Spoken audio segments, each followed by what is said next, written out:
12ஆம் வகுப்பு வரலாறு புதிய புத்தகம். பாடத்தின் தலைப்பு இந்திய தேசிய இயக்கத்தின் இறுதிக்கட்டம். அடுத்தது கற்றலின் நோக்கங்கள் பற்றி பார்க்கலாம். கீழ்காணும் அம்சங்களோடு அறிமுகமாதல். கிரிப்ஸ் தூதுக்குழுவின் வருகையும் அதன் தோல்வியும். வெள்ளையனே வெளியேறு இயக்கமும் காந்தியடிகளின் செய் அல்லது செத்தமடி முழக்கமும். சுபாஷ் சந்திர போஸும் இந்திய தேசிய இராணுவமும். இராஜாஜியின் சமரச முன்மொழிவும் வேவல் திட்டமும். இராயல் இந்திய கடற்படையின் கலகம் 1946. மோண்ட் பேட்டன் திட்டமும் இந்திய பிரிவினையும். அடுத்தது அறிமுகம் பற்றி பார்க்கலாம். இரண்டாம் உலகப் போரின் துவக்கமும் அதைத் தொடர்ந்து மாகாணங்களில் வீற்றிருந்த காங்கிரஸ் அமைச்சரவைகளின் ஒப்புதல் பெறாமல் பிரிட்டிஷார் இந்தியாவை போரில் பங்கெடுக்க முடிவு செய்தமையும் இந்திய தேசிய காங்கிரசையும் காந்தியடிகளையும் அரசியல் ரீதியாக தூண்டும் வகையில் அமைந்தது. தங்கள் எதிர்ப்பை பதிவு செய்யும் விதமாக காங்கிரஸ் அமைச்சர்கள் பதவி துறந்தனர். காந்தியடிகள் அக்டோபர் 1940 தனிநபர் சத்தியாகிரகத்தை துவங்கியதன் மூலமாக காங்கிரஸ் இயக்கத்தின் மனவலிமையை உறுதிப்படுத்தினார். இதற்கிடையே இந்திய தேசிய காங்கிரசின் தலைவராக சுபாஷ் சந்திர போஸ் தேர்ந்தெடுக்கப்பட்டது காந்தியடிகளை அதிர்ச்சியில் ஆழ்த்தியதால் சுபாஷ் தம் பதவியே துறந்தார். பின்னர் ஃபார்வர்ட் பிளா கட்சியை துவக்கினார்.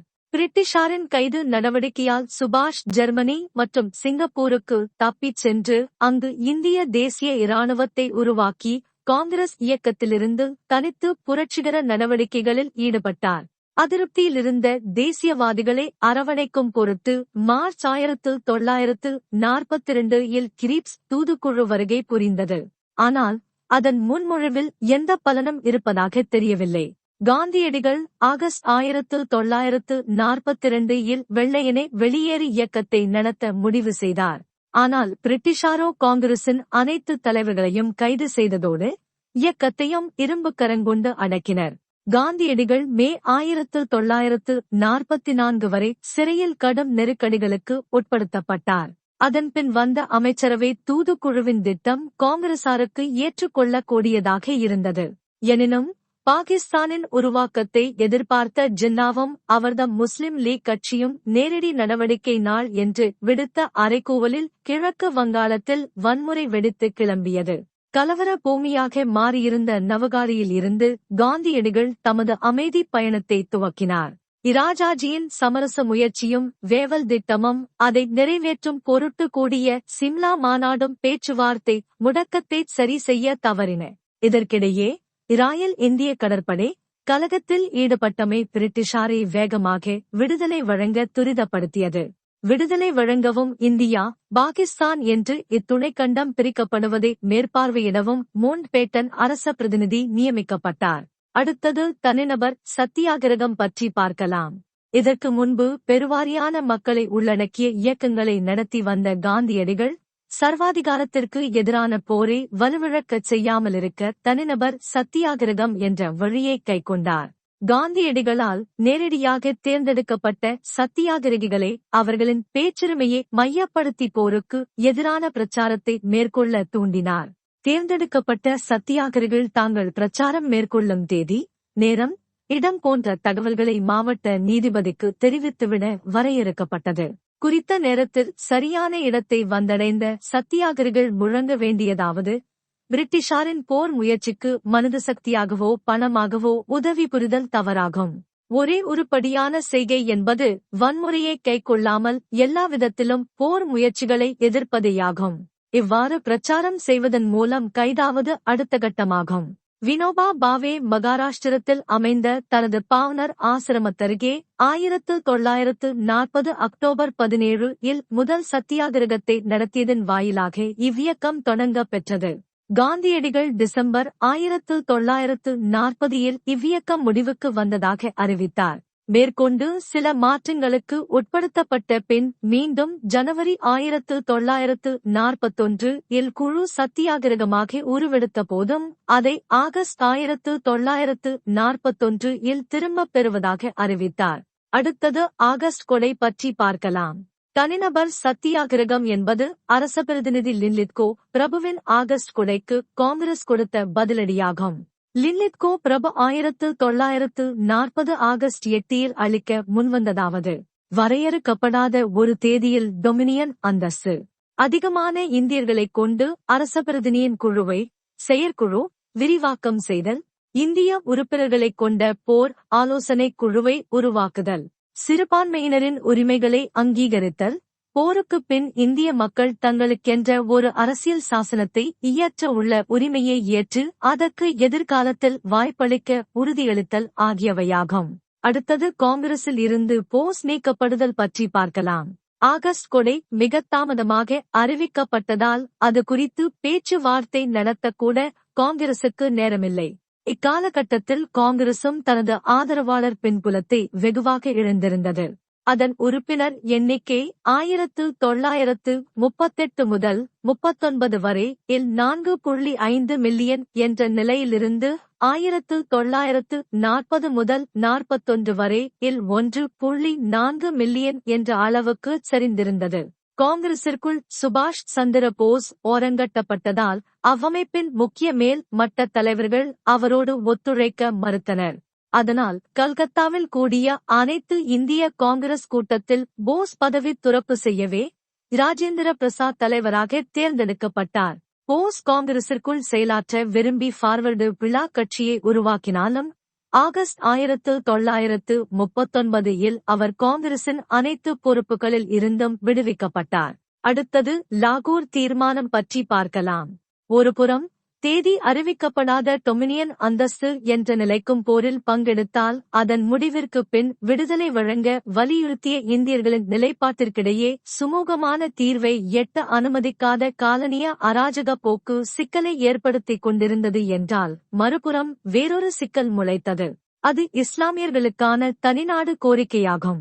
இதன் துவக்கம் 1930களில் கிழக்கு மற்றும் வடமேற்கு இந்தியாவில் தனிப்பகுதி அல்லது சில பகுதிகள் என்ற நிலையிலிருந்து மார்ச் 1940 23 இல் லாகூரில் நிறைவேற்றப்பட்ட தீர்மானம் மூலம் இது ஒரு முக்கிய கட்டத்தை எட்டியது. இத்தகைய கோரிக்கையை முஸ்லிம் லீக் கட்சியும் அதன் ஆதரவாளர்களும் முன்வைக்க காலனி ஆட்சியாளர்களே தூண்டுதலாக இருந்ததற்கான ஆதாரங்கள் வெகுவாக உள்ளன. இத்தீர்மானத்தின் மூலம் பிரிட்டிஷார் போர் நடவடிக்கைகளில் காங்கிரசின் ஆதரவை வேண்டிய போதும் அவர்களோடு பேச்சுவார்த்தையை நிராகரிக்க ஒரு தெம்பை ஏற்படுத்திக் கொடுத்தது. அமைப்பு ரீதியில் காங்கிரஸ் இக்காலகட்டத்தில் முன்னெப்போதும் இல்லாத வகையில் வலுவிழந்து காணப்பட்டது. அதன் தலைவர்கள் அச்சு நாடுகளின் ஜெர்மனி, இத்தாலி, ஜப்பான் கொள்கைக்கு எதிரான பிரிட்டிஷாரின் போர் என்பதால் தங்கள் ஆதரவை சர்வாதிகாரத்திற்கு எதிராகவும் மக்களாட்சியை பாதுகாக்கும் பொருட்டும் உறுதி செய்ய வேண்டிய நிலை இருப்பதை உணர்ந்தனர். போஸ் ஒருவர் மட்டுமே நேச நாடுகளோடு ஒத்துழையாமல் அச்சு நாடுகளை ஆதரித்தார். இவையெல்லாம் 1940 இன் முக்கிய போக்குகளாகும். ஜப்பான் தென்கிழக்கு ஆசிய பகுதியில் முன்னேறி வந்ததும் பிரிட்டிஷ் படைகளின் வீழ்ச்சியும் நிலைமையை பெரிதும் மாற்றின. இதனால் விடுதலைக்கு ஒப்புதல் வழங்காமலேயே போர் முயற்சிகளில் இந்தியர்களின் ஒத்துழைப்பை பெற வேண்டிய அவசரமான சூழல் உதித்தது. போர்க்கால அமைச்சரவையை தலைமையேற்று நடத்திக் கொண்டிருந்த வின்ஸ்டன் சர்ச்சில் சர் ஸ்டாஃபோர்டு கிரிப்ஸை காங்கிரசோடு பேச்சுவார்த்தை நடத்த அனுப்பி வைத்தார். அடுத்தது கிரிப்ஸ் தூதுக்குழு பற்றி பார்க்கலாம். அடுத்தது தென்கிழக்கு ஆசியாவில் ஜப்பானின் அத்துமீறல் பற்றி பார்க்கலாம். நேச நாடுகளுக்கு 1941 ஆண்டு மோசமானதாக விளங்கியது.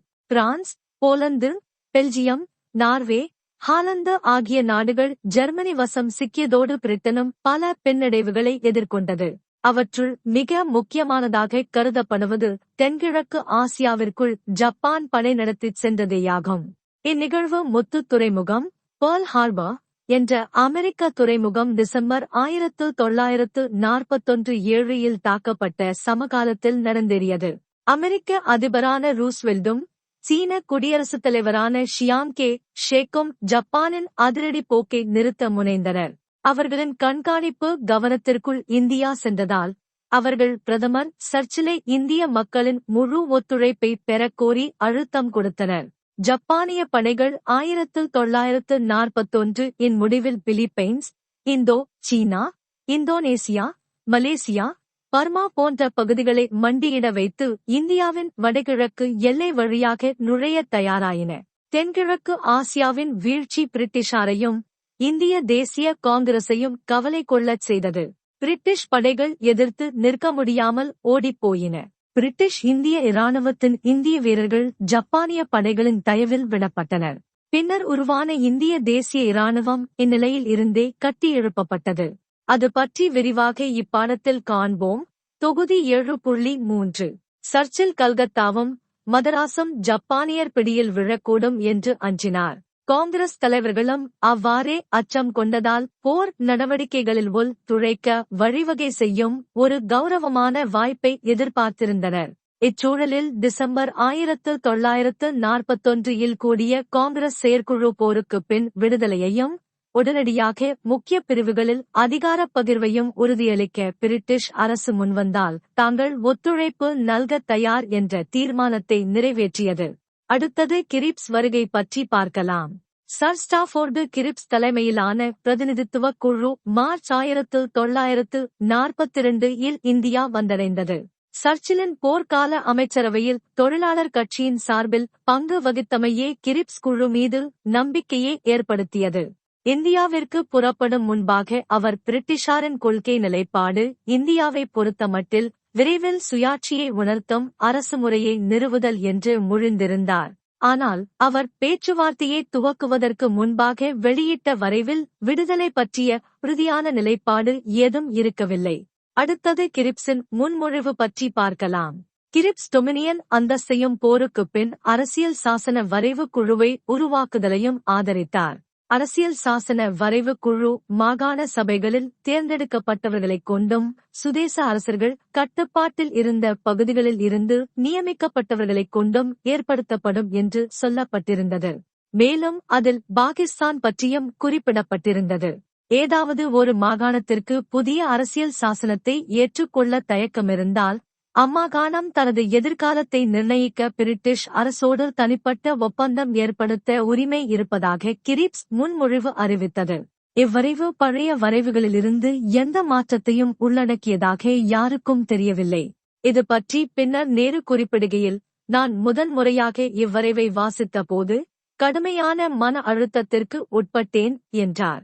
அடுத்தது கிரிப்ஸின் முன்மொழிவு நிராகரிக்கப்படல் பற்றி பார்க்கலாம். டொமினியன் அந்தஸ்து வழங்குவதென்பது ஏமாற்றமளிக்க கூடிய குறுகிய நடவடிக்கையாகும். மேலும் அரசியல் சாசன வரைவு குழுவில் பங்கெடுக்கும் சுதேசி அரசாட்சி நடைபெற்ற மாகாணங்களைச் சேர்ந்தோர் பிற மாகாணங்களைப் போல் மக்களால் தேர்ந்தெடுக்கப்பட்ட பிரதிநிதிகளுக்கு மாற்றாக உறுப்பினர்களால் நியமிக்கப்படும் முறையை காங்கிரஸ் நிராகரித்தது. இவை அனைத்துக்கும் மேலாக ஓங்கி நின்றது இந்திய பிரிவினை பற்றிய குழப்பமாகும்.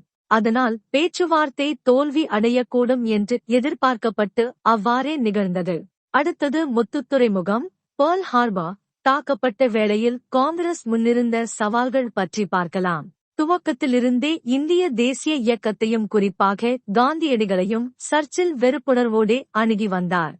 போரில் இந்தியர்களின் ஒத்துழைப்பு தேவை என்ற போதும் சர்ச்சில் போக்கில் மாற்றம் ஏற்படவில்லை என்ற சூழலில் அமெரிக்காவும் சீனாவும் கடும் செல்ல நெருக்கடி கொடுத்தார். இதற்கிடையே இந்திய தேசிய காங்கிரசும் நிர்கதியற்ற நிலையில் விடப்பட்டிருந்தது. அந்நிலை இருவேறு வகைகளில் ஏற்பட்டிருந்தது. ஒருபுறம் விடுதலைக்கான எந்த உறுதியும் கொடுக்காமல் காலனிய அரசு இழுத்தடித்தது என்றால், மறுபுறம் சுபாஷ் சந்திர போஸ் அச்சு நாடுகளோடு கை கோர்த்து சுதந்திர போராட்டத்தை முன்னெடுத்துச் செல்ல நெருக்கடி கொடுத்தார். ஜெர்மனியில் இருந்து மார்ச் 1942 ஆசாத் ஹிந்து ரேடியோ மூலம் போஸ் இந்திய மக்களை தொடர்பு கொண்டு உரை நிகழ்த்தினார். இப்பின் புலத்தில் காந்தியடிகள் வெள்ளையனே வெளியேறு இயக்கத்தை துவக்கினார். அடுத்தது வெள்ளையனே வெளியேறு இயக்கம் பற்றி பார்க்கலாம். காந்தியடிகள் மே 1942 இந்திய தேசிய காங்கிரஸை அடுத்த கட்ட செயல்பாட்டிற்கு தயார்படுத்தலானார். இம்முறை பெரும் மக்கள் போராட்டத்தை முன்னெடுக்க காந்தியடிகள் முனைந்த நேரத்தில் இராஜாஜியும் நேருவும் தயக்கம் காட்டினர். ஒரு போராட்டத்திற்கு உகந்த சூழல் உருவாகியிருந்தது. பொருட்களின் விலை பல மடங்கு அதிகரித்ததோடு உணவு தானியங்களுக்கு கடும் தட்டுப்பாடும் ஏற்பட்டது. அடுத்தது காங்கிரசின் வார்தா கூட்டம் பற்றி பார்க்கலாம். இப்பின் புலத்தில் இந்திய தேசிய காங்கிரசின் செயற்குழு ஜூலை 1942 14 வார்தாவில் சந்தித்தது. இக்கூட்டத்தில் நாடு தழுவிய சட்ட மறுப்பு போராட்டம் நடத்த தீர்மானிக்கப்பட்டது. இத்தீர்மானத்தை ஏற்றுக்கொள்ள மறுத்த இராஜாஜியும் குலாபாய் தேசாயும் காங்கிரஸ் செயற்குழுவில் இருந்து பதவித் துறப்பு செய்தனர். நேருவும் அதே நிலைப்பாட்டைக் கொண்டிருந்த போதும் செயற்குழுவின் பெரும்பான்மை முடிவுக்கு கட்டுப்பட்டார். அடுத்தது செய் அல்லது செத்துமடி எனும் முழக்கம் பற்றி பார்க்கலாம். கிரிப்ஸ் தூதுக்குழுவோடு ஏற்பட்டிருந்த கசப்பான அனுபவம் காந்தியடிகளையும் நேருவையும் முன்னெப்போதும் இல்லாத அளவுக்கு பிரிட்டிஷார் மீது நம்பிக்கை இழக்க வைத்தது. இதை காந்தியடிகள் மே 1942 16 கூடிய பத்திரிகையாளர் சந்திப்பில் வெளிப்படுத்தினார். இந்தியாவை கடவுளிடம் விட்டுவிடுங்கள். அது அதீதமான ஒன்றாக இருக்குமானால் அதை இயற்கையின் அராஜக போக்கில் கூட விட்டு விடுங்கள். இவ்வரையறுக்கப்பட்ட ஒழுங்குமுறை கொண்ட அராஜகம் நீங்கிச் செல்வதால் முற்றிலும் தறிகெட்டு சட்ட சீர்கேடு ஏற்பட்டாலும் அந்த ஆபத்தை எதிர்கொள்ள தயாராக இருக்கிறேன் என்றார். அதன்பின் அவர் மக்களை நோக்கி செய் அல்லது செத்துமடி என்று கூறி முடிவை நோக்கிய ஒரு சண்டையாகக் கருதி தனது மறுபியக்கத்தை துவக்கினார். அடுத்தது வெள்ளையனே வெளியேறு போராட்டங்கள் பற்றி பார்க்கலாம். காலனிய அரசு தாமதிக்காமல் காந்தியடிகள் உட்பட அனைத்து காங்கிரஸ் தலைவர்களையும் 1942 ஆகஸ்ட் 9 அன்று அதிகாலையில் கைது செய்து சிறையில் தள்ளியது. இந்திய மக்களும் தாமதிக்கவில்லை. விடியலின் முன்பே நடந்த கைது நடவடிக்கைகளை கண்டிக்கும் வகையில் அனைத்து மாகாணங்களிலும் கடையடைப்புகளும் காவல்துறையினரோடு வன்முறை மோதலும் பதிலடியாக தரப்பட்டது. இந்தியா முழுமையிலும் தொழிலாளிகள் வேலைநிறுத்த போராட்டத்தில் இறங்கினர். ஜாம்ஷெட்பூரில் உள்ள டாடா எஃகு தொழிற்சாலையில் வேலைநிறுத்த போராட்டம் ஆகஸ்ட் 20 துவங்கி 13 நாட்கள் நடைபெற்றது. அகமதாபாத்தின் ஜவுளி தொழிற்சாலை ஊழியர்கள் 3 மாதங்களுக்கும் மேலாக வேலைநிறுத்த போராட்டத்தில் ஈடுபட்டனர். இந்தியாவில் தொழிற்சாலைகளைக் கொண்ட அனைத்து நகர்ப்புறங்களும் சிறிது காலமாவது வேலைநிறுத்த போராட்டத்தை மேற்கொண்டன. அடுத்தது அரசாங்கத்தின் மனிதத்தன்மையற்ற அடக்குமுறை பற்றி பார்க்கலாம். காலனிய அரசு கடும் அடக்குமுறை உத்திகளையும் பல இடங்களில் காவல்துறையினரின் மூலம் துப்பாக்கிச் சூட்டையும் கைக்கொண்டது. எதிர்ப்பை ஒடுக்க இராணுவம் வரவழைக்கப்பட்டதிலிருந்து எந்த அளவிற்கு எதிர்ப்பு இருந்திருக்கும் என்பதையும் அது சார்ந்த அடக்குமுறையையும் உணர்ந்து கொள்ள 57 பட்டாலியன் இராணுவ வீரர்கள் பயன்படுத்தப்பட்டதையும் சான்றாக கொள்ளலாம். சில இடங்களில் விமானப்படையைக் கொண்டு மக்கள் கலைக்கப்பட்டனர். நிலைமையின் தீவிரத்தையும் அதன் அழுத்தத்தையும் பிரிட்டிஷ் பிரதமர் சர்ச்சிலுக்கு விளக்க விழைந்த லின்லித்கோ பிரபுதாம் எதிர்கொண்ட எதிர்ப்பை பற்றி எழுதுகையில் 1857 ஆண்டு புரட்சிக்குப் பின் கவலை கொள்ள வைக்கும் ஒரு வளர்ச்சி, எனினும் அதன் முக்கியத்துவத்தையும் வீரியத்தையும் இராணுவ காரணங்களுக்காக உலகத்தின் பார்வையில் இருந்து மறைக்க வேண்டிய நிர்பந்தம் உள்ளது என்று குறிப்பிடுகிறார். எதிர்ப்பின் ஆரம்பகட்டம் நகர்ப்புறங்களை மையமாகக் கொண்டு தொழிலாளர்களையும் மாணவர்களையும் உள்ளடக்கியதாகவும் அது இரும்பு கரங்கொண்டு அடக்கப்பட்டதாக தெரிந்தாலும் மக்கள் எழுச்சி அதோடு முழுமையடையவில்லை. இரண்டாம் நிலையில் அது கிராமப்புறங்களில் பரவியது. உணவு தானியங்களின் விலை ஏப்ரல் 1942 இருந்து அதே ஆண்டு ஆகஸ்டுக்குள் 60 புள்ளிகள் அளவில் ஏறியதே விருப்பு கிளம்ப காரணமாக அமைந்தது. மேலும் காங்கிரசிற்குள் இருந்த சோஷலிசவாதிகள் காவல்துறையினரின் ஆகஸ்ட் 9 நடவடிக்கையில் சிக்காமல் கிராமப்புறங்களுக்குள் தலைமறைவாக இருந்து கிராமத்து இளைஞர்களை கொரில்லா நடவடிக்கை மூலம் ஒருங்கிணைத்தார்கள். அடுத்தது கட்டவிழுந்த வன்முறை பற்றி பார்க்கலாம். இவ்வியக்கம் செப்டம்பர் 1942 தாக்குதல்களையும் அரசின் தொலைத்தொடர்பு வசதிகளான தந்திக்கம்பிகளையும் இருப்பு பாதைகளையும் இரயில் நிலையங்களையும் நாசமாக்குவதையும் அரசு அலுவலகங்களுக்கு நெருப்பு வைப்பதையும் உத்தியாக கொண்டிருந்தது. இது நாடு முழுவதும் பரவிய போதும் கிழக்கு ஒருங்கிணைந்த மாகாணங்களிலும் பீகார், மகாராஷ்டிரா மற்றும் வங்காள பகுதிகளிலும் அதிதீவிரமாக பின்பற்றப்பட்டு வந்தது. புரட்சியாளர்கள் தங்கள் கட்டுப்பாட்டுக்குள் இருந்த பகுதிகளில் தேசியவாத அரசை நிறுவிவிட்டதாக பறைசாற்றிக் கொண்டனர். இதன் ஒரு உதாரணமாக வங்காளத்தின் மிட்னாப்பூர் மாவட்டத்தில் செப்டம்பர் 1944 வரை ஏற்படுத்தப்பட்டிருந்த தம்லுக் ஜாட்டியா சர்க்கார் அரசை கூறலாம். சதாராவிலும் ஓர் இணை அரசாங்கம் செயல்பட்டது. சோஷலிசவாதிகளான ஜெயபிரகாஷ் நாராயண், அச்சுத் பட்வர்தன், ஆசப் அலி, யூசுப் மெஹ்ரலி, இராம் மனோகர் லோகியா போன்றோர் தலைமை தாங்கினர். காந்தியடிகள் பிப்ரவரி 1943 10 சிறைச்சாலையில் துவக்கிய 21 நாட்கள் உண்ணாவிரதம் ஒரு திருப்புமுறையாக அமைந்து இயக்கத்திற்கு சில நெறிமுறைகளுக்கு உட்பட்ட வன்முறைக்கும் வலுவேற்றியது. அடுத்தது இயக்கத்தின் பரவலும் அதன் தீவிரமும் பற்றி பார்க்கலாம். இயக்கத்தை ஒடுக்க பிரிட்டிஷார் பயன்படுத்திய வலுவைக் கொண்டே அதன் வேகமான பரவலையும் அது ஏற்படுத்திய தீவிர போக்கையும் புரிந்து கொள்ள முடிகிறது. கைதானவர்களின் எண்ணிக்கை 1943 ஆண்டின் முடிவில் 91,836 என்ற அளவை எட்டியது. அதே காலத்தில் காவல்துறையினரின் துப்பாக்கிச் சூட்டுக்கு பலியானவர்களின் எண்ணிக்கை 1060 ஆனது.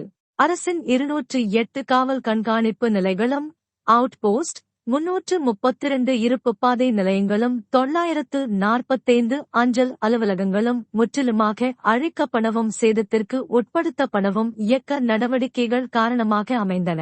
குறைந்தபட்சம் 205 காவல்துறை வீரர்களாவது தங்கள் பணியை விடுத்து புரட்சியாளர்களோடு கைகோர்த்தார்கள். ஆசங்கரின் ஆட்சியராக இருந்து புரட்சியாளர்களின் மீது போதுமான நடவடிக்கை எடுக்க தவறியதால் பணி நீக்கம் செய்யப்பட்ட ஆர்.யு.எச்.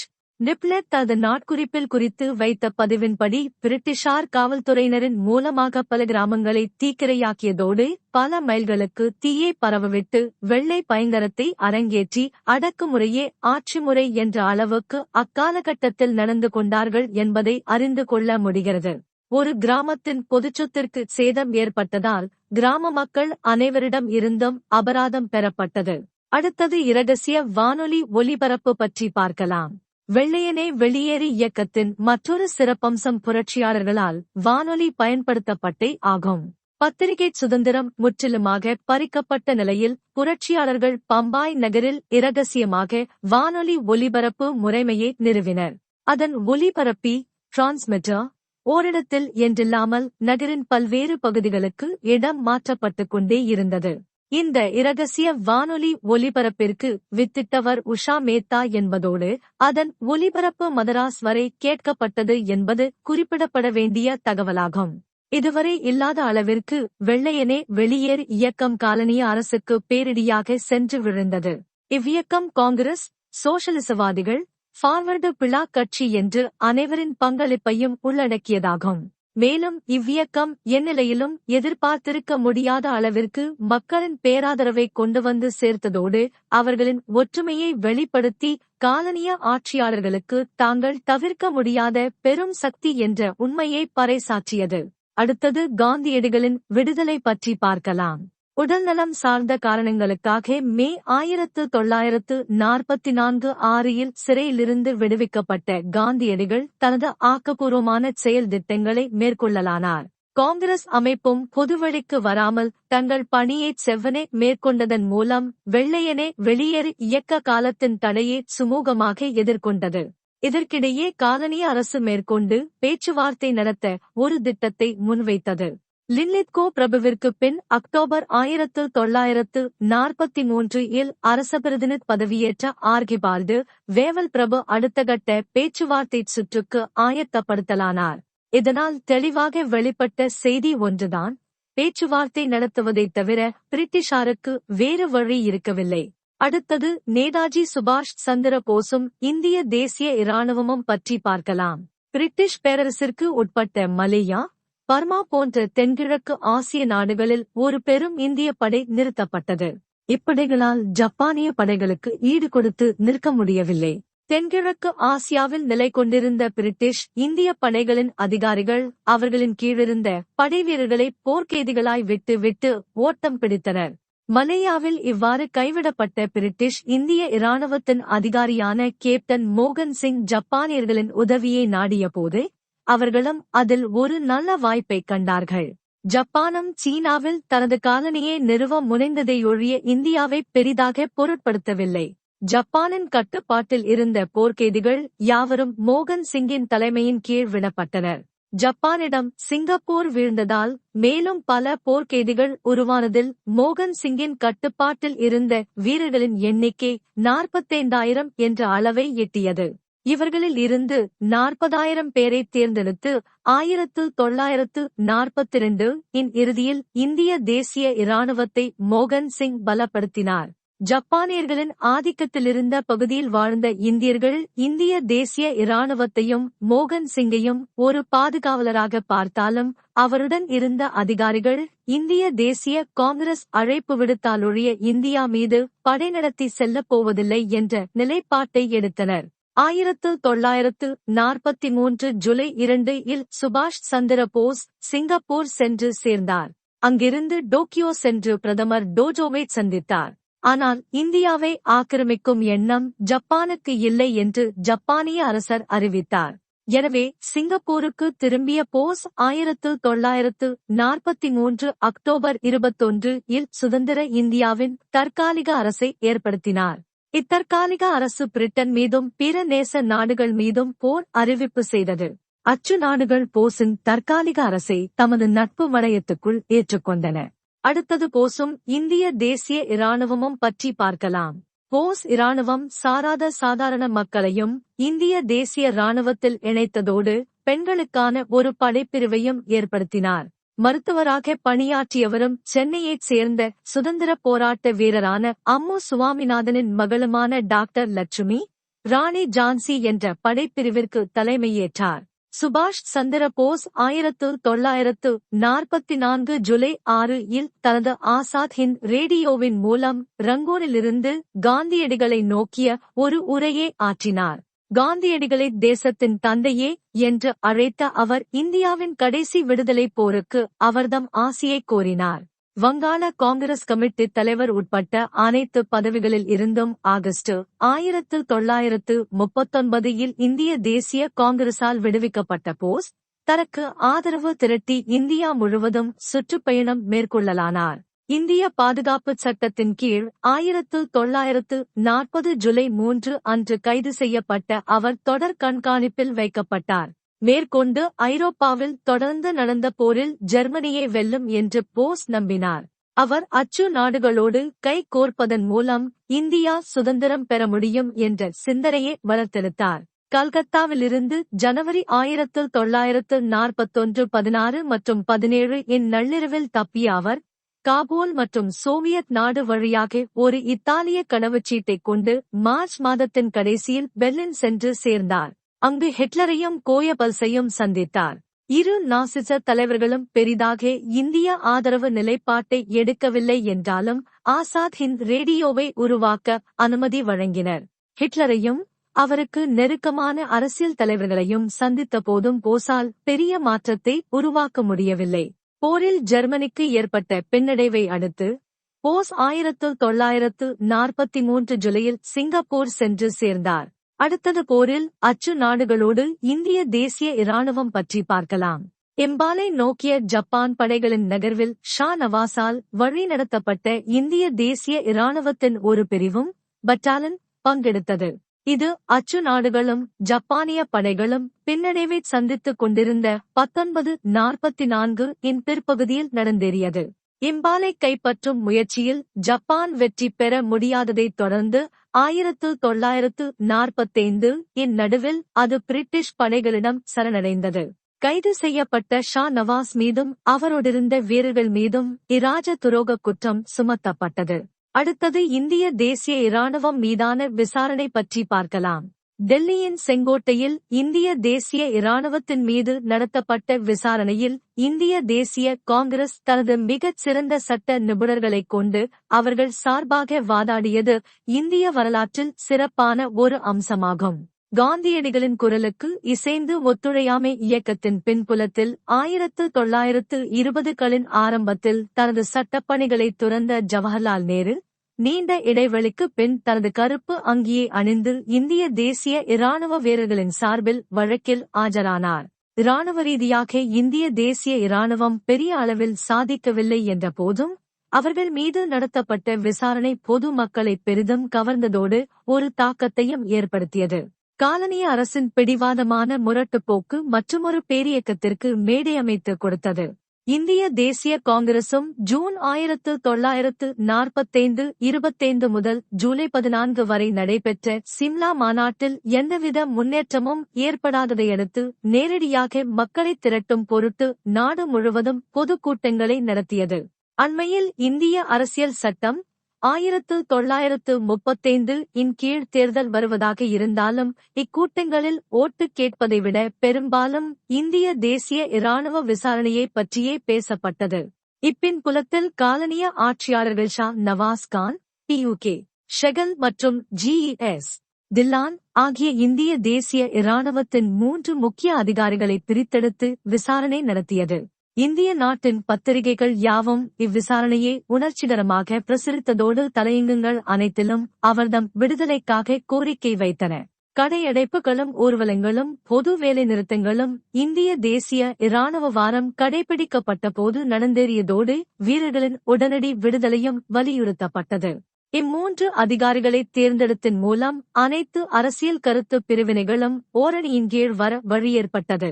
அதுவரை வெள்ளையனே வெளியேறி இயக்கத்தில் இருந்து தங்களை தனிமைப்படுத்தி வைத்திருந்த முஸ்லிம் லீக், சிரோமணி அகாலி தளம், இந்து மகாசபை போன்ற அமைப்புகள் எதிர்ப்பு கூட்டங்களில் கலந்து கொள்ள துவங்கியதோடு சிறைப்பட்ட வீரர்களின் வழக்கு செலவிற்காக நிதி திரட்டவும் செய்தன. விசாரணை நீதிமன்றம் ஷெகல், தில்லான், ஷா நவாஸ் கான் ஆகியோரின் குற்றத்தை உறுதிப்படுத்தினாலும் முப்படைகளின் தளபதி, கமாண்டர் இன் சீஃப் அவர்களின் தண்டனையை குறைத்ததோடு ஜனவரி 1946 இல் அவர்களை விடுதலை செய்தார். இந்திய தேசிய இராணுவத்தின் விசாரணை பிப்ரவரி 1946 இல் இந்திய தேசிய இயக்கத்தை மற்றுமொரு முக்கியமான நிகழ்வுக்கு எடுத்துச் செல்ல மேடையமைத்தது. அதன்படி இராயல் இந்திய கடற்படையின் ஆராயன் மாலுமிகள் கலகக் கொடியே தூக்கினர். அடுத்தது இராயல் இந்திய கடற்படையின் கலகம் பற்றி பார்க்கலாம். போரினால் ஏற்பட்ட பொருளாதார பாதிப்பு, விலைவாசி ஏற்றத்திலும் உணவு தானிய பற்றாக்குறையிலும், போர்க்கால தொழிற்சாலைகள் மூடப்பட்டதன் மூலமாகவும், அதனால் ஏற்பட்ட ஆட்குறைப்பு மற்றும் வேலையில்லா திண்டாட்டத்தின் மூலமும் எதிரொலித்தது. இவையாவும் பிரிட்டிஷாருக்கு எதிரான உணர்வாக கிளம்பி ஏற்கனவே நிகழ்ந்து கொண்டிருந்த இந்திய தேசிய இராணுவ விசாரணை எதிர்ப்பு இயக்கங்களோடு கலந்தன. HMIS தல்வார் என்ற போர்க்கப்பலில் மாலுமியாக பணியாற்றிய, ஆங்கிலத்தில் ரேட்டிங் என்று வழங்கப்பட்ட இப்பதவி பெயரே பல்வேறுபட்ட போர்க்கப்பல்களிலும் இராயல் இந்திய கடற்படையின் போர்க்கப்பல்களிலும் பணியாற்றிய மாலுமிகளை குறிப்பதாக அமைந்தது. B.C. தத் என்பவர் அக்கப்பலின் பக்கவாட்டில் வெள்ளையனே வெளியேறு என்று எழுதினார். இதனையடுத்து அக்கப்பலில் மாலுமியாக பணியாற்றிய 1100 மாலுமிகள் உடனடியாக போராட்டத்தில் இறங்கினர். ஆங்கிலேய அதிகாரிகளின் நிறவெறியையும், மோசமான உணவு வழங்கப்பட்டமையையும், பிற தரக்குறைவான செயல்பாடுகளையும் மாலுமிகள் கண்டனம் செய்தனர். தத்தின் கைது நடவடிக்கை பிப்ரவரி 1946 18 இல் வெடித்து கிளம்பிய கலகத்திற்கு உந்துவிசையாக அமைந்தது. அதன் மறுநாள் கோட்டை கொத்தளத்தில் பணியிலிருந்த மாலுமிகளும் அதிக எண்ணிக்கையில் கலகத்தில் இணைந்ததோடு பம்பாய் நகரை வாகனங்களில் வலம் வந்தவாறே காங்கிரஸ் கொடியை ஏந்தி அசைக்கவும் பிரிட்டிஷ் விரோத கூச்சல்களை எழுப்பி ஆரவாரிக்கவும் செய்தனர். விரைவில் பம்பாய் ஜவுளி தொழிற்சாலை ஊழியர்களும் ஆதரவு போராட்டத்தில் இறங்கினர். பம்பாய் மற்றும் கல்கத்தாவின் தொழிற்சங்கங்கள் போராட்டத்தில் இறங்கியதில் இரு நகரங்களும் போர்முனைகள் போல் காட்சியளித்தன. நகர் முழுவதிலும் தடுப்பரங்கள் ஏற்படுத்தப்பட்டு முழுவீச்சில் பாதுகாப்பு பணிகள் மேற்கொள்ளப்பட்டாலும் ஆங்காங்கே குறுகிய நேரச் சண்டைகள் நடந்தேறின. நாள்தோறும் வியாபாரிகள் கடைகளை அடைத்துச் சென்றதில் பொதுவான வர்த்தகம் பெரிதும் தடைப்பட்டது. இருப்புப்பாதைகளில் மக்கள் வந்து கூட்டமாக அமர்ந்ததில் இரு நகரங்களிலும் இரயில் போக்குவரத்து நிறுத்தப்பட்டது. பம்பாயின் கலகச் செய்தி கராச்சியை அடைந்ததும் பிப்ரவரி 19 இல் HMIS ஹிந்துஸ்தான் கப்பலின் மாலுமிகளும் கராச்சியில் நிறுத்தி வைக்கப்பட்டிருந்த பிறரும் மின்னல் வேகத்தில் போராட்டத்தை துவக்கினர். போராட்ட அலை கடற்படை முழுவதும் பரவியதால் 78 கப்பல்களிலும் 20 கரை சார்ந்த பணியிடங்களிலும் இருந்த 20,000 மாலுமிகள் பிப்ரவரி 1946 18க்கு பின் போராட்டத்தில் இறங்கியிருந்தனர். மாலுமிகளின் போராட்டத்திற்கு ஆதரவாக பம்பாய், பூனா, கல்கத்தா, ஜசூர், அம்பாலா நகரங்களில் நிறுத்தி வைக்கப்பட்டிருந்த இராயல் இந்திய விமானப்படை ஊழியர்களும் ஆர்ப்பாட்டத்தில் இறங்கினர். ஜபல்பூரில் நிலை கொண்டிருந்த இந்திய இராணுவ சிப்பாய்களும் போராடலாயினர். போராட்டத்தில் ஈடுபட்ட மாலுமிகள் பல்வேறு துறைமுகங்களிலும் கப்பலின் முகட்டில் காங்கிரஸ், கம்யூனிஸ்ட் மற்றும் முஸ்லிம் லீக் கட்சிகளின் கொடிகளை ஒருங்கே கட்டியிருந்தனர். இவ்வனைத்தையும் காலனிய அரசு கடும் அடக்குமுறையை வெளிப்படுத்தியே எதிர்கொண்டது. உண்மையில் இக்கலகம் தலைவரில்லாத ஒன்றாகும் என்பதோடு மாலுமிகள் குறிப்பான எந்த திசையிலும் நகரவில்லை என்பதும் குறிப்பிடத்தக்கதாகும். பம்பாய், கல்கத்தா, மதராஸ் நகரங்களின் தொழிற்சங்க போராட்டங்கள் மாலுமிகளுக்கு ஆதரவாக வெளிப்பட்டு காலனிய ஆட்சிக்கு எதிரான உணர்வு குவியலாக தெரிந்தாலும் அவை நீண்ட காலம் நீடிக்க முடியாததால் இறுதியில் மாலுமிகள் சரணடைய வேண்டியதாயிற்று. அப்போது பம்பாய் நகரில் இருந்த சர்தார் வல்லபாய் படேல் கலகத்தை முடிவிற்கு கொண்டுவர முயற்சிகள் மேற்கொண்டார். எவ்வாறாயினும் இராயல் இந்திய கடற்படை மாலுமிகளின் போராட்டம் இந்திய தேசிய இயக்க வரலாற்றில் ஒரு உன்னதமான பக்கம் என்பதோடு ஒரு நீண்ட விடுதலை போராட்டத்தின் கடைசி அத்தியாயமாகவும் திகழ்கிறது.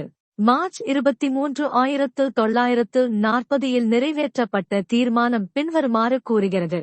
பூகோள ரீதியில் தொடர்ச்சியாக அமையப்பெற்ற பகுதிகள் பிரிக்கப்பட்டும் தேவைக்கேற்ப இந்தியாவின் வடமேற்கிலும் கிழக்கு பகுதியிலும் எண்ணிக்கை அளவில் இஸ்லாமிய பெரும்பான்மை இருப்பது போன்ற பகுதிகளை உருவாக்கி இவையாவற்றையும் இணைத்து தன்னாட்சியும் இறையாண்மையும் கொண்டவைகளாக மாற்றி அதிலிருந்து ஒரு தனி நாட்டை உருவாக்க வேண்டும். அடுத்தது இராஜாஜியின் முன்மொழிவும் வேவல் திட்டமும் பற்றி பார்க்கலாம். அடுத்தது தனிநாடு கோரிக்கை பற்றி பார்க்கலாம். இவ்வளர்ச்சிகளுக்கிடையே மதவாதம் எழுப்பிய சவால்களும் முஸ்லிம் லீக்கின் தனிநாடு கோரிக்கையும் தொடர்ந்து கொண்டுதான் இருந்தன. முஸ்லிம் லீக் மார்ச் 1940 நிறைவேற்றிய லாகூர் தீர்மானத்தின்படி இந்தியாவில் இஸ்லாமியர்கள் சிறுபான்மையினர் என்ற நிலையிலிருந்து அவர்கள் ஒரு தனிநாடு என்ற நம்பிக்கைக்கு மாறிப்போயிருந்தனர். அச்சமயத்தின் ஒரே பிரதிநிதியாக முகமது அலி ஜின்னா தன்னை மட்டுமே நிலைநிறுத்திக் கொண்டார். அடுத்தது இராஜாஜி திட்டம் CUR ஃபார்முலா பற்றி பார்க்கலாம். 1944 ஏப்ரலில் காங்கிரஸ் தலைவர்கள் பலரும் சிறையில் இருந்த நிலையில் சுமூகமான தீர்வை எட்டும் பொருட்டு இராஜாஜி ஒரு முன்மொழிவு தீர்மானத்தை வழங்கினார். அதன் அம்சங்களாவன: போருக்கு பின்பு ஒரு ஆணையத்தின் மூலம் இஸ்லாமியர்கள் முழு பெரும்பான்மையில் வாழும் தொடர் மாவட்டங்களை பிரித்தெடுத்து அங்கே வயது தகுதி அடைந்தோரைக் கொண்டு வாக்கெடுப்பு நடத்தி பாகிஸ்தான் உருவாக்கம் பற்றிய முடிவை எடுத்தல் வேண்டாம். ஒருவேளை ஓட்டெடுப்பின் முடிவில் பிரிவினை உறுதி செய்யப்பட்டால் அதிமுக்கிய பணிகளான பாதுகாப்பு, தொலைத்தொடர்பு போன்றவற்றை பொதுவில் செயல்படுத்த ஒப்பந்தம் ஏற்படுத்தல் வேண்டும். எல்லையில் அமையப்பெற்ற மாவட்டங்களுக்கு இரு இறையாண்மை கொண்ட நாடுகளில் ஏதோ ஒன்றில் சேர்ந்து கொள்ள வாய்ப்பளிக்கப்பட வேண்டும். இத்திட்டங்கள் யாவும் முழுமையான அதிகார மாற்றம் ஏற்பட்ட பின் செயல்முறைக்கு கொண்டு வரப்படுதல் வேண்டும். காந்தியடிகள் ஜூலை 1944 சிறையிலிருந்து விடுவிக்கப்பட்ட பின் இராஜாஜி திட்டத்தை அடிப்படையாக கொண்டு ஜின்னாவோடு பேச்சுவார்த்தை நடத்த முன்வந்தார். ஆனால் அந்த பேச்சுவார்த்தையில் எந்த முடிவும் எட்டப்படவில்லை. அடுத்தது வேவல் திட்டம் பற்றி பார்க்கலாம். வேவல் பிரபு ஜூன் 1945 பேச்சுவார்த்தை நடத்த சிம்லா மாநாட்டை கூட்டினார். ஜவஹர்லால் நேரு, சர்தார் பட்டேல், அச்சமயம் காங்கிரஸ் இயக்கத்தின் தலைவராக பதவி வகித்த மௌலானா அபுல் கலாம் ஆசாத் போன்றவர்கள் மாநாட்டில் பங்கெடுப்பதற்காக சிறையிலிருந்து விடுவிக்கப்பட்டனர். சிம்லா மாநாட்டிற்கு முகாந்திரம் அமைக்கும் பொருட்டு மார்ச் 1945 லண்டன் சென்ற வேவல் பிரபு சர்ச்சிலிடம் போருக்குப் பின் எழும் நெருக்கடியை சமாளிக்க காங்கிரசையும் முஸ்லிம் லீக்கையும் இணைத்து ஆட்சியமைக்க ஒப்புதல் பெற்றார். அனைத்து கட்சி பின்புலத்திலிருந்தும் தலைவர்களை தெரிந்து அதிலும் குறிப்பாக காங்கிரஸ் மற்றும் முஸ்லிம் லீக்கின் தலைவர்களை அவர்களின் முன்பாக அரச பிரதிநிதி வைத்த முன்மொழிவின்படி அரச பிரதிநிதி, முப்படைகளின் தளபதி, கமாண்டர் இன் சீஃப், இந்தியாவின் சாதி இந்துக்கள், முஸ்லிம்கள் போன்றோருக்கு சம அளவில் பிரதிநிதித்துவம், பட்டியல் இனங்களுக்கென்று தனிப்பிரதிநிதித்துவமும் வழங்கப்பட்டு புதிய அரசியல் சாசனம் பற்றிய உரையாடலை துவக்க திட்டமிடப்பட்டது. இம்முன்மொழிவு யாருக்கும் திருப்தியாக இல்லை. தீர்மானமெதையும் எட்டாமலேயே ஜூன் 25 முதல் ஜூலை 14 வரை நடந்த சிம்லா மாநாடு முடிவடைந்தது. குறிப்பாக அரச பிரதிநிதியின் குழுவிற்கு உறுப்பினர்களை அனுப்புவதில் இந்திய தேசிய காங்கிரசிற்கும் முஸ்லிம் லீக்கிற்கும் இருந்த உரிமை பற்றிய பிரச்சனையை முன்வைத்தே பேச்சுவார்த்தை முறிவடைந்தது. முஸ்லிம் லீக் தனக்கு மட்டுமே இஸ்லாமிய பிரதிநிதிகளை நியமிக்க உரிமை உள்ளது என்று வாதிட்டதோடு காங்கிரஸ் உயர்வகுப்பு இந்துக்களை மட்டுமே நியமிக்க முடியும் என்றும் அது ஒரு முஸ்லிமையோ ஒடுக்கப்பட்ட சமூகத்தவரையோ நியமிக்கக்கூடாதென்றும் வலியுறுத்தியது. இது மக்களை மேலும் இனவாரியாக பிரிக்கும் முயற்சி என்றும் அனைத்து இந்திய மக்களையும் பிரதிநிதித்துவப்படுத்த காங்கிரசிற்கு இருந்த தகுதியை குறைத்து மதிப்பிடுவதாகவும் கருதப்பட்டது. முஸ்லிம் லீக்கின் பங்களிப்பில்லாமல் ஒரு குழு முழுமை பெறாது என்று வேவல் பிரபு கருதியதால் அவர் சிம்லா பேச்சுவார்த்தையை கைவிட்டார். முஸ்லிம்களின் தேசிய அடையாளமானது 1940 இன் லாகூர் தீர்மானத்துக்கும் 1945 இன் சிம்லா மாநாட்டுக்கும் பின்னர் முழுமை பெற்று அதன் ஒரே நாயகராக ஜின்னா உறுதியாக நிலை பெற்றார். டெல்லியில் ஏப்ரல் 1946 இல் நடந்த முஸ்லிம் லீக்கின் சட்டசபை உறுப்பினர்கள் மாநாட்டில் பாகிஸ்தான் ஒரு இறையாண்மை கொண்ட தனிநாடு என்று வர்ணிக்கப்பட்டது. முதன்முறையாக அதன் பூகோள வரையறையையும் வெளிப்படுத்திய முஸ்லிம் லீக் வடகிழக்கில் வங்காளத்தையும் அசாமையும் போன்று வடமேற்கில் பஞ்சாப், வடமேற்கு எல்லை மாகாணம், சிந்து, பலுசிஸ்தான் ஆகிய முஸ்லிம் மக்கள் தொகை அதிகம் கொண்ட பகுதிகளை சுட்டிக்காட்டியது. இதை நிராகரித்த காங்கிரஸ் தலைவரான மௌலானா அபுல் கலாம் ஆசாத் அவர் சார்ந்த இயக்கம் முழு விடுதலை பெற்ற ஒருங்கிணைந்த இந்தியாவையே ஆதரிக்கும் என்றார். இவையாவும் ஜூன் முதல் ஜூலை 1945 வரையான காலத்தில் நடந்த சிம்லா மாநாட்டையொட்டி நடந்தேறிக் கொண்டிருந்த வேளையில் சர்ச்சில் பதவியிழந்து அவர் பொறுப்பில் தொழிலாளர் கட்சியைச் சேர்ந்த கிளமன் அட்லி பதவிக்கு வந்தார். காலம் கணிசமாக மாறிப்போயிருந்தது. பிரிட்டிஷ் பிரதமரான அட்லி விடுதலையை உறுதி செய்ததோடு அதற்கான நடைமுறைகள் மட்டுமே எஞ்சியிருப்பதாய் அறிவித்தார். அடுத்தது அமைச்சரவை தூதுக்குழு மற்றும் மோண்ட் பேட்டன் திட்டம் பற்றி பார்க்கலாம். இரண்டாம் உலகப் போருக்கு பின் பெரும் மாற்றங்கள் ஏற்பட்டிருந்த சூழலில் அமைச்சரவை தூதுக்குழு உருவாக்கப்பட்டது. இந்திய நாட்டிற்கென்று நியமிக்கப்பட்டிருந்த அரசு செயலரான sir Stafford Cripps, A V Alexander, Pethick Lawrence ஆகியோர்களை உறுப்பினர்களாக கொண்ட அந்த தூதுக்குழு மார்ச் 1946 இல் இந்தியா வந்தடைந்து முழு அதிகார மாற்றத்தை ஏற்படுத்துவதற்கு தேவையான அரசை உருவாக்க முனைந்தது. இத்தூதுக்குழு மாகாணங்களிலும் சுதேச அரசாட்சிக்கு உட்பட்ட பிரதேசங்களிலும் தேர்தல் நடத்தி அதன் மூலம் தேர்ந்தெடுக்கப்பட்ட பிரதிநிதிகளைக் கொண்டு சுதந்திர இந்தியாவிற்கான அரசியல் சாசனத்தை உருவாக்கலாம் என்று முன்மொழிந்தது. இவ்வேளையில் இந்திய பிரிவினை பற்றிய சிந்தனைகள் ஏதும் முக்கியத்துவம் பெறவில்லை. எனினும் அதற்கு மாற்றாக வடகிழக்கு மற்றும் வடமேற்கு மாகாணங்களில் முஸ்லிம் லீக்கின் செல்வாக்கை நிறுவும் வகையில் கூட்டாட்சி போன்றதொரு அமைப்பையும் இந்தியாவின் பிற பகுதிகளை காங்கிரஸ் நிர்வகிக்குமாறும் யோசனை முன்வைக்கப்பட்டது. இதற்கு ஜூன் 1946 இல் ஜின்னா ஒப்புதல் அளித்தார். இதற்கிடையே காங்கிரசும் அமைச்சரவை தூதுக்குழுவின் நோக்கத்தில் சட்டசபையை உருவாக்க இருந்த தீவிரத்தை புரிந்து கொண்டது. இது குறித்து ஜூலை 1946 இல் கூடிய அனைத்திந்திய காங்கிரஸ் குழுவில் பேசிய நேரு இந்திய தேசிய காங்கிரஸ் அந்த முன்மொழிவை ஏற்றுக்கொள்வதாக தெரியப்படுத்தினார். ஆனால் இதையடுத்து ஜூலை 1946 29 இல் பேசிய ஜின்னா முஸ்லிம் லீக் அம்முன்மொழிவை நிராகரிப்பதாக அறிவித்தார். நீண்ட கலந்தாலோசனைகளுக்குப் பின் ஜூன் 1946 15 இல் அரசபிரதிநிதி இடைக்கால அரசை நடத்த 14 பேருக்கு அழைப்பு விடுத்தார். அவ்வாறு அழைக்கப்பட்டவர்கள் காங்கிரஸ் சார்பாக ஜவஹர்லால் நேரு, வல்லபாய் படேல், இராஜேந்திர பிரசாத், இராஜாஜி மற்றும் ஹரி கிருஷ்ண மெஹதப் ஆகியோரும், முஸ்லிம் லீக் சார்பாக முகம்மது அலி ஜின்னா, லியாகத் அலி கான், முகம்மது இஸ்மாயில் கான், குவாஜா சர் நஜிமுதீன் மற்றும் அப்துல் ரப் நிஷ்தர் ஆகியோரும், சீக்கியர்கள் சார்பாக சர்தார் பல்தேவ் சிங்கும், பார்சிகளின் சார்பில் சரண்யூபி இன்ஜினியரும், ஒடுக்கப்பட்ட வகுப்பினர் சார்பாக ஜெகஜீவன் ராமும், இந்திய கிறித்தவர்கள் சார்பாக ஜான் மத்தாயும் ஆவர். இடைக்கால குழுவில் பங்கெடுக்க தங்களுக்கு வழங்கப்பட்ட 5 இடங்களில் ஒன்றனுக்கு ஜாகிர் ஹுசைன் பெயரை காங்கிரஸ் முன்மொழிந்தது.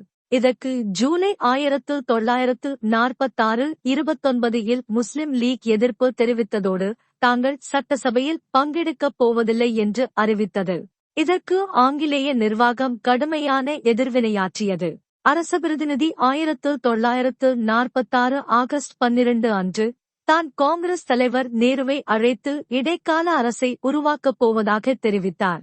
நேருவோடு கலந்தாலோசித்த பின் 1946 ஆகஸ்ட் 25 இல் தேசிய இடைக்கால அரசின் 12 உறுப்பினர்களின் பெயர்களும் அறிவிக்கப்பட்டது. அவர்கள் நேரு, வல்லபாய் படேல், இராஜேந்திர பிரசாத், ஆசப் அலி, இராஜாஜி, சரத் சந்திர போஸ், ஜான் மத்தாய், சர்தார் பல்தேவ் சிங், சர் ஷாஃப்ட் அகமது கான், ஜெகஜீவன் ராம், சையது அலி சாகீர் மற்றும் குவர்ஜி ஹொர்முஸ்ஜி பாபா ஆகியோர் ஆவர்.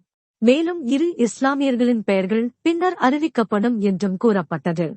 5 இந்துக்கள், 3 முஸ்லிம்கள், பட்டியல் இனம், இந்திய கிறித்தவர்கள், சீக்கியர்கள், பார்சிகள் போன்றோரில் இருந்து தலா ஒரு நபர் என்ற அடிப்படையில் பட்டியல் அமைக்கப்பட்டிருந்தது. பின்னர் ஹரி கிருஷ்ண மஹதபின் இடத்தில் சரத் சந்திர போஸ் நியமிக்கப்பட்டார்.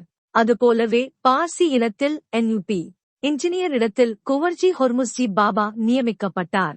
முஸ்லிம் லீக்கிற்கு ஒதுக்கப்பட்ட இடத்தில் காங்கிரஸ் தனது உறுப்பினர்களை நியமித்தது. அவர்கள் ஆசப் அலி, ஷாபத் அகமது கான் மற்றும் சையது அலி சாகீர் ஆகியோர். முஸ்லிம் லீக் 1946 ஆகஸ்ட் 16 இல் நேரடி நடவடிக்கை செயலில் இறங்க இஸ்லாமியர்களுக்கு அறைகூவல் விடுத்தது. கல்கத்தாவிலும் டெல்லி உட்பட பிற பகுதிகளிலும் இரத்த ஆறு ஓடியது. ஒரு சில சீடர்களை அழைத்துக் கொண்ட காந்தியடிகள் கல்கத்தாவை வந்தடைந்து அங்கே பேலிகாத்தா என்ற மிகவும் மோசமாக பாதிக்கப்பட்ட பகுதியின் புறக்கணிக்கப்பட்ட ஒரு வீட்டில் தங்க முடிவு செய்தார். டெல்லியில் வீடுகளை இழந்த இஸ்லாமியர்கள் தற்காலிக முகாம்களில் புராணா கிலா என்ற பழைய கோட்டை போன்ற இடங்களில் தங்க வைக்கப்பட்டனர். டெல்லியே காந்தியடிகள் வந்தடைந்த பின் செப்டம்பர் 1946 9 அவர் இஸ்லாமியர்களும் இந்தியர்களே, அதனால் அவர்களை பாதுகாப்பது இந்திய அரசின் பொறுப்பேயாகும். நேரு அச்சமயம் இடைக்கால அரசிற்கு தலைமை ஏற்றிருந்தார் என்று வலியுறுத்திய பின்பே டெல்லியின் அதிகாரமட்டம் அவர்களுக்கு உணவுப் பொருட்களை வழங்கி கழிவறை வசதியையும் ஏற்படுத்திக் கொடுத்தது. உண்மையில் இப்பின்புலத்தில்தான் காங்கிரஸ் இடைக்கால அரசு உருவாக்கத்தை ஏற்றுக்கொண்டது.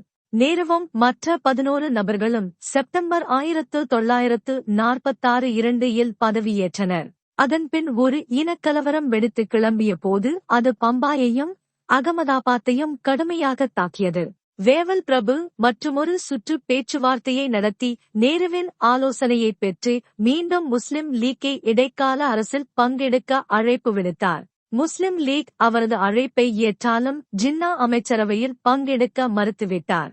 இடைக்கால அமைச்சரவை 1946 அக்டோபர் 26 இல் மறுசீரமைக்கப்பட்டது. முஸ்லிம் லீக் சார்பில் பங்கு பெற்றோர் லியாகத் அலி கான், சுந்துரிகர், ஏயூதா நிஷ்தர், கசன்பர் அலி கான் மற்றும் ஜோகேந்திர நாத் மண்டல் ஆகியோர் ஆவர். ஆனால் காங்கிரசிற்கும் முஸ்லிம் லீக்கிற்கும் இடையிலான பகைமை குறையாமல் அது இடைக்கால அமைச்சரவை குழுவின் செயல்பாடுகளில் உண்மையில் செயல்பாடற்ற நிலை எதிரொலித்தது. லீக் அரசியல் சாசன சபையை உருவாக்க ஒத்துழைக்க பிடிவாதமாக மறுத்து வந்தது. மற்றொரு புறம் நாடு கடுமையான இனக்கலவரத்தில் சிக்கி பெரும் வேதனையை ஏற்படுத்திக் கொண்டிருந்தது. கிழக்கு வங்காளத்தின் நவகாலி இனக்கலவரத்தால் சூறையாடப்பட்டிருந்தது. இடைக்கால அரசில் பங்கு பெற்ற லீக்கின் உறுப்பினர்கள் முறையான கூட்டம் துவங்குவதற்கு முன் நேரு அரசபிரதிநிதி முன்னிலையில் நடத்திய அலுவலக குறிப்புக்குட்படாத கலந்தாலோசனை கூட்டங்களை புறக்கணித்தனர். இடைக்கால அரசின் செயல்பாடுகளை உள்ளிருந்து கெடுக்கும் நோக்கம் கொண்டது போன்றே முஸ்லிம் லீக்கின் செயல்பாடுகள் அமைந்தன. காங்கிரஸ் ஜூலை ஆகஸ்ட் 1946 இல் நடந்த தேர்தலில் 210ற்கு 199 பொது இடங்களைப் பெற்று பெரும் வெற்றியை குவித்தது போன்றே முஸ்லிம் லீக்கும் இஸ்லாமியருக்கு ஒதுக்கப்பட்ட இடங்களில் நன்கு வெற்றி பெற்றது. அதன் அணியில் 76 இடங்கள் இருந்தன. இஸ்லாமியருக்கு ஒதுக்கப்பட்ட மொத்த இடங்களில் ஒன்று நீங்கலாக 76 இடங்களை அது பெற்றிருந்தது.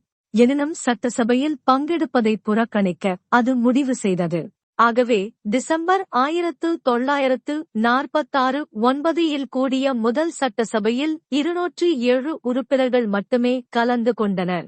இதற்கிடையே காங்கிரசிற்கும் முஸ்லிம் லீக்கிற்கும் முற்றிக்கொண்டே போன பிணக்கின் விளைவாக இடைக்கால அரசு சுமூகமாக நடக்க முடியாமல் தவித்தது. வேற்றுமைகளை களையும் பொருட்டு அரச பிரதிநிதியின் தலைமையில் நடத்தப்படும் அலுவலக குறிப்புக்குட்படாத கூட்டங்களை தொடக்கத்திலிருந்தே நடத்த முடியவில்லை. இவையாவற்றுக்கும் உச்சமாக மார்ச் 1947 இல் லியாகத் அலி கான் தாக்கல் செய்த நிதிநிலை அறிக்கை அமைந்தது. தொழிற்சாலைகள் மீதும் தொழில்கள் மீதும் அடுக்கடுக்காக பல வரிகளைச் சுமத்திய நிதியமைச்சர் ஒரு ஆணையத்தின் மூலம் 150 பெரும் வர்த்தக அமைப்புகளின் செயல்பாடுகளையும் அவைகளின் மீது இருந்த வரி ஏய்ப்பு குற்றச்சாட்டுகளையும் விசாரிக்க நிர்பந்தித்தார். கான் அவரது அறிக்கையை சோஷலிச நிதிநிலை அறிக்கை என்று வர்ணித்தார். இவரின் இந்த நடவடிக்கை காங்கிரஸை ஆதரித்த பெரும் வர்த்தகர்களை நேரடியாக குறிவைப்பதாகவே இருந்தது. அவரது நோக்கம் தெளிவானது. இந்திய பிரிவினையை ஏற்படுத்த தளம் அமைக்கும் விதமாக காங்கிரசும் லீக்கும் ஒன்றிணைந்த செயல்பாட்டின் மூலம் தேசம் விடுதலை பெற முடியாது என்பதை உணர வைப்பதே அதுவாகும். பிரிட்டிஷ் பிரதமரான அட்லி பிப்ரவரி 1947 20 இல் பாராளுமன்றத்தில் வெளியிட்ட அறிக்கையின்படி இந்தியாவின் அடுத்த கட்ட நகர்வுக்கு வழி ஏற்படுத்தும் வகையில் பிரிட்டிஷார் ஜூன் 1948 வாக்கில் அந்நாட்டை விட்டு வெளியேறுவதில் தீர்மானமாக இருப்பது உறுதி செய்யப்பட்டது. வேவல் பிரபு மார்ச் 1947 22 இல் அரச பிரதிநிதி பொறுப்பில் இருந்து விடுவிக்கப்பட்டு அப்பதவிக்கு மவுண்ட்பேட்டன் பிரபு நியமிக்கப்பட்டார். அடுத்தது மவுண்ட்பேட்டன் திட்டம் பற்றி பார்க்கலாம். மவுண்ட்பேட்டன் இந்திய பிரிவினையை ஏற்படுத்த ஒரு தெளிவான திட்டத்தை கொண்டிருந்தார். அதன்படி பஞ்சாபை மேற்கு கிழக்காக பிரிப்பதும் மேற்கு பகுதி பாகிஸ்தானுக்கு மவுண்ட்பேட்டன் பிரபு வழங்கப்படும். அதுபோன்றே வங்காளத்தை பிரித்து அதன் மேற்கு பகுதியை இந்தியா வைத்துக் கொள்ளவும் கிழக்கு பகுதியை பாகிஸ்தானின் அங்கமாக மாற்றவும் அம்சங்கள் இருந்தன. காங்கிரஸ் செயற்குழு மே 1947 1 இல் இந்திய பிரிவினை திட்டத்திற்கு உடன்படுவதாக மவுண்ட்பேட்டனிடம் தெரிவித்தது. இதையடுத்து லண்டன் சென்று திரும்பிய அரச பிரதிநிதி இந்திய பிரிவினைக்கான வரைவை வெளியிட்டதோடு பிரிட்டிஷார் குறித்த தேதிக்கு முன்பாகவே 1947 ஆகஸ்ட் 15 இல் இந்தியாவை விட்டு மொத்தத்தில் விலக விரும்புவதாக தெரிவித்தார். அவர் அறிவித்த அன்றிலிருந்து 11 வாரங்களே இந்திய விடுதலைக்கு எஞ்சியிருந்தது. அனைத்திந்திய காங்கிரஸ் குழு ஜூன் 1947 15 இல் கூடிய போது கோவிந்த் பல்லப்பந்த் இந்திய பிரிவினைக்கான தீர்மானத்தை முன்னெடுக்க அது நிறைவேற்றப்பட்டது. நேரு, படேல் போன்றவர்களின் அதிகாரமட்ட வலியுறுத்தும் திறனும் காந்தியடிகளின் தார்மீக சக்தியுமே அனைத்திந்திய காங்கிரஸ் குழுவில் அத்தீர்மானம் வெற்றி பெற காரணிகளாக அமைந்தன. பல கொந்தளிப்பான சம்பவங்கள் மார்ச் 1946 இருந்து 1947 ஆகஸ்ட் 15 வரையிலான காலத்தில் நடந்தேறியதில் 1. அமைச்சரவை தூதுக்குழு நியமிக்கப்பட்டமை. 2. இடைக்கால அரசின் உருவாக்கம். 3. சட்டமன்றத்தின் தோற்றம். 4. காங்கிரசிற்கும் முஸ்லிம் லீக்கிற்குமிடையே ஏற்பட்ட பிளவு நாட்டின் பிரிவினைக்கும் இறுதியாக விடுதலைக்கும் இட்டுச் சென்றமை போன்றவை மிகுந்த முக்கியத்துவம் பெறுகின்றன. அடுத்தது பாடச் சுருக்கம் பற்றி பார்க்கலாம். இந்திய விடுதலை போராட்டத்தின் இறுதிக்கட்டம் நவம்பர் 1940 இல் போருக்கு எதிரான தனிநபர் சத்தியாகிரகத்தோடு துவங்கியது. இதில் அமைதியான சூழல் 1942 இல் பிரிட்டிஷ் பேரரசை கடுமையான தாக்குதலுக்கு உட்படுத்திய வெள்ளையனே வெளியேறு இயக்கத்தின் முன்பான சிறுகாலம் மட்டுமே ஆகும். கடுமையான அடக்குமுறை கட்டவிழ்த்து விடப்பட்டாலும் மக்களின் பெருவாரியான பங்களிப்பு குன்றிப் போகாமல் இருந்தமைக்கு இந்திய தேசிய இராணுவ விசாரணையும் இராயல் இந்திய கடற்படையின் கலகமுமே சான்றாக அமைந்துள்ளன. 7 ஆண்டுகள் நீண்ட இப்போராட்ட காலத்தின் கருப்பு பக்கங்கள் என்பன முஸ்லிம் லீக்கின் லாகூர் மாநாட்டில் முஸ்லிம்களுக்கு தனிநாடு என்று மேலோட்டமாக தோன்றி பின் வலிமையடைந்த பாகிஸ்தான் கோரிக்கையாகியது. இக்கோரிக்கையின் மூலமாக பிரிவினையோடு இணைந்த ஒரு விடுதலையும் இனக்கலவரத்தில் கணக்கில்லாதோர் படுகொலை செய்யப்பட்டதும் நடந்தேறின. மதச்சார்பின்மை என்ற சிந்தனைக்கு எழுந்த சவால்களோடே சுதந்திர இந்தியா பிறந்தது. இன்றைய பாடம் முடிந்தது. நன்றி.